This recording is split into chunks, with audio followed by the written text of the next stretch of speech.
তো ওয়েলকাম বন্ধুরা, তোমাদেরকে যে নিউমেরিক্যাল প্রবলেমটা তোমাদেরকে সলভ করাবো।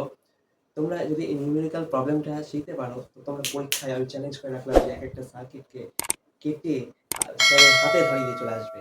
তো চলো ভিডিওটা দেরি না করে শুরু করা যাক। এখানে দেখো দেওয়া আছে যে একটি 25 ওহম রোধের সমান্তরাল সমবায়ে কত রোধ যুক্ত করলে সমবায়টির তুল্য রোধ 20 ওহম হবে।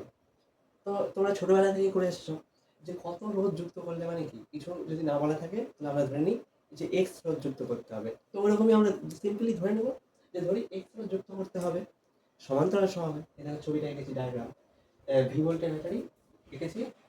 এখানে দেখো আই পরিমাণ কারেন্ট যাচ্ছে, আই পরিমাণ, এবং এটা দেখো সমান্তরাল সমবায়ে 25 ওহম রোধের সঙ্গে এক্স ওহম রোধ আমি সমান্তরাল সমবায়ে যুক্ত করেছি।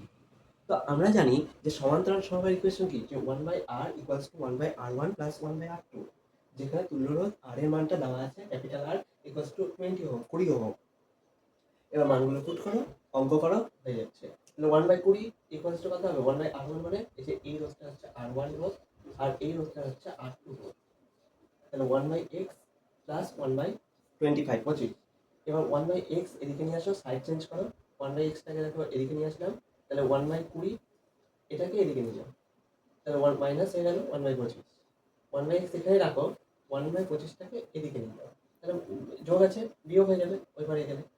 এবার ক্যালকুলেশন করো, দেখো 1/100 আসছে 1/x। উল্টে দেখো পাল্টে গেছে, অতএব x ইকুয়ালস টু কত? 100 ওহম। তার মানে 100-এ 100 ভাই, 100 ওহম রোধ যদি সমান্তরাল সমবায়ে যুক্ত করি তো পরীক্ষায় কি হবে? 100 পাবো। সরি, 100 ওহম রোধ সমান্তরাল সমবায়ে যুক্ত করলে তুল্য রোধটা 20 ওহম পাবো।